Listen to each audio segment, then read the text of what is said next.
South Africa have had quite the unfortunate history in World Cup cricket.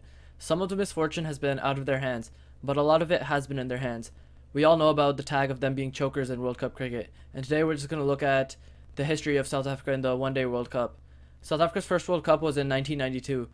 They were exiled from international cricket since they were banned from, I think, 1971 to 1991, 20 years. They were back just in time for the 1992 World Cup, and their performance actually started off pretty decently. In their first match at the World Cup, they actually beat Australia very well. They dominated the game, won by 9 wickets, and then eventually they finish third, 5 wins, 3 losses, pretty decent record. And in the semi-final, they lose to England. But this one is actually one of the rare cases where the misfortune was out of their hands. It can be seen here. Rain interrupted play before the last ball of the 43rd over. This match was reduced to 45 overs. South Africa then required 22 runs off 13 balls for victory. With 2 overs lost due to rain, the target was then reduced to 21 runs from only 1 ball, using the most productive overs method. So I think anybody with any sense of how cricket works would say that's a bit of a farce. How can you go from needing 22 off 13 to 21 off 1? In no case is that really ever fair. So this is a rare case where it actually was not really South Africa's fault. Also, just a little disclaimer, I'm not going to include any videos in my video of like the things happening, but I'll have links to highlights for whatever I can find in the description. So you can find 1992 highlights in the description of this video because I know they exist. So that was 1992. A bit, well, very misfortunate for South Africa.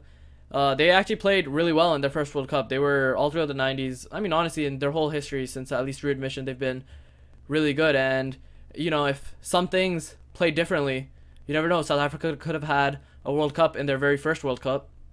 And it's just weird how you think of, like, if you've ever heard of like the butterfly effect, it's like maybe if one little thing was different, South Africa wouldn't have had the misfortune they've had in all of the next World Cups, which I'm going to talk about. So that's 1992 done.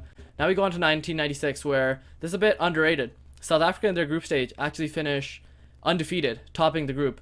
They beat everybody here, and then they meet West Indies in the semi-final of in the quarterfinal of the World Cup in Karachi, and this is really the start of their big chokes. The target was 264 for South Africa, which is actually a pretty decent score for the time. It's pretty high for the time, but the way South Africa started, they should have honestly quite easily won. And if you look at the highlights, which these will be in the description as well because I was able to find highlights for these, many of the dismissals, Andrew Hudson, Daryl Cullinan, basically all of these dismissals near the end are all kind of waste of wickets, especially the first, maybe like the second through to the 5th wickets. They were just unnecessary. It's just they have their required run rate more or less under control, and they just slog it to the fielders in the deep and get caught on the boundary when there was no need for doing that. The run rate was under control. Many of the wickets went to sort of not really good or even like part-time spinners like Roger Harper, Jimmy Adams, 7 wickets between them. Now, no disrespect, but these aren't necessarily like, I don't know, like, it's not like Shane Warne. You know, you shouldn't be losing these many wickets to them, and especially in the manner they lost them. And even, what is this collapse from, where's here, 186 for 3 to 245 all out. That's about 60 runs for 7 wickets, and yeah, they lost. And this one's actually underrated because everybody talks about 1999, but nobody talks about 1996 where they actually topped the group and then really just completely fluffed from where they started, from where they were midway through, they really fluffed a pretty easy run chase. So that was 1996. That was the start of their choking in World Cups. We go on to 1999, where in the group stage, again, they actually topped the group. The one loss they have here, they don't finish undefeated, unlike 1996. The one loss they have here is actually against Zimbabwe in their last group game, which is a bit of an upset, but you know, when you've already topped the group, it's an upset, but it's kind of whatever.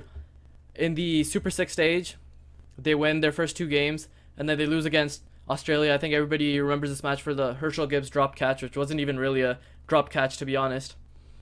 But I think everybody knows what happens in the semi-final. Don't think I need to give an explanation about that. Again, it was a close game. I wouldn't necessarily say it's a choke because it was a close game all the way through. But as you'll see in this throughout their history, they just had the inability, even though they were a great side, they had the inability to do well in crunch times when it really mattered. So that was 1999. I don't think this one needs too much explanation. Everybody really knows what happened. Now to the 2003 World Cup. So in this World Cup, South Africa actually didn't qualify for the Super 6 stage, but it's actually a bit of a stupid reason. And in the end, it still is on them. So the backstory is that South Africa's last group game was against Sri Lanka.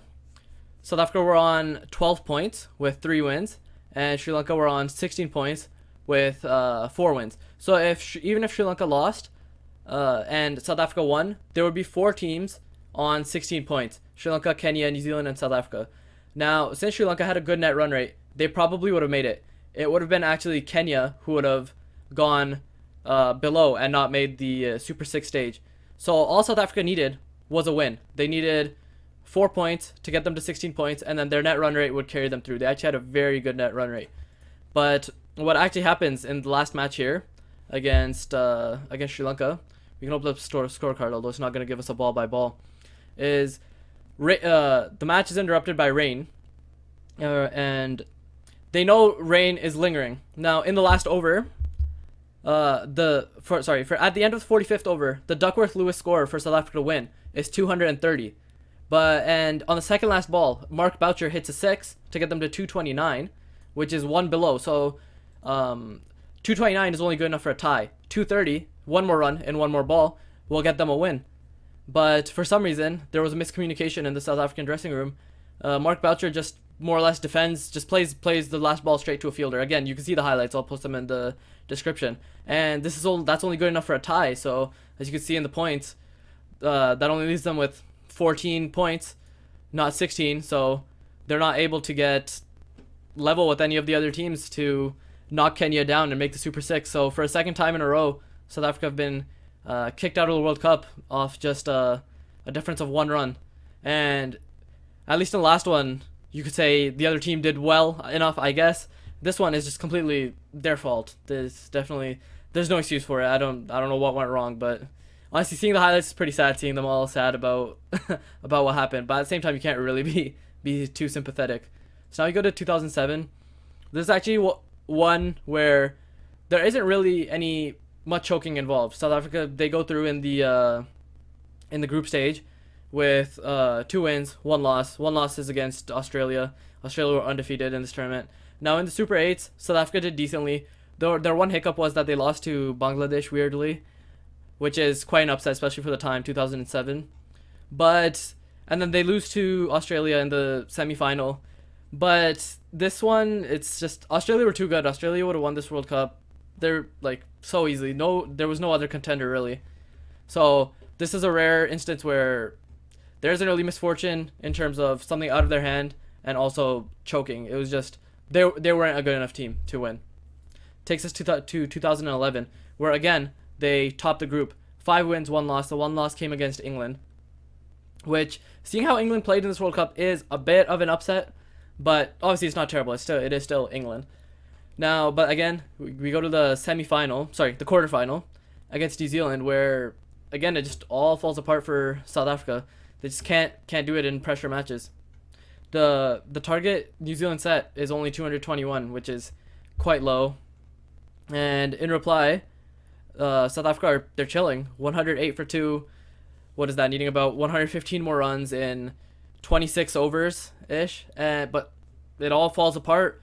There's a dramatic collapse. 8 wickets for about 65-ish runs. And they end up losing by 50 runs. It's not even close in the end. Again, I'll post the highlights for these in the description. I definitely cannot show this one because this will get the video copyrighted. It's far too recent.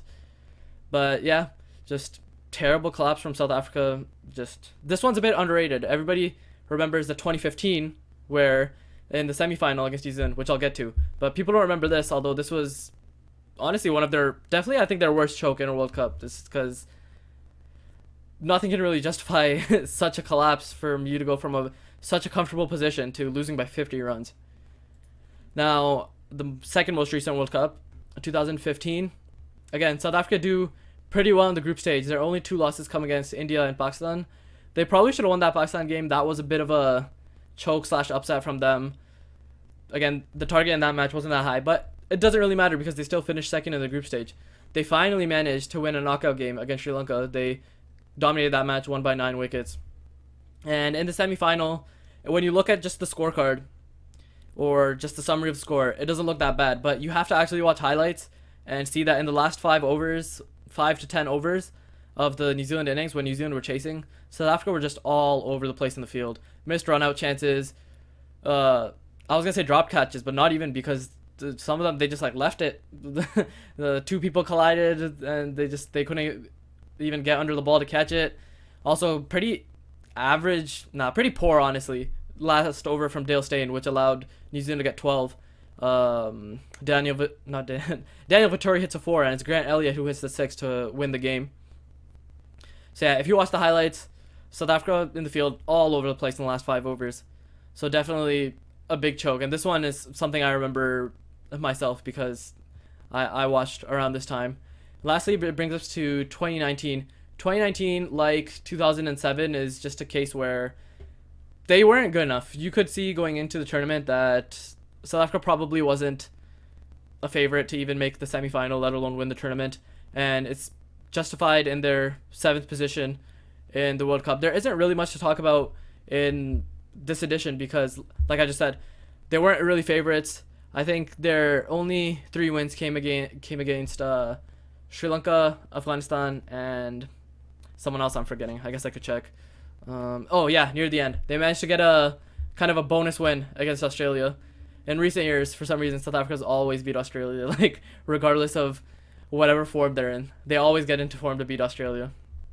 But anyways, that is the unfortunate history of South Africa in one-day World Cups.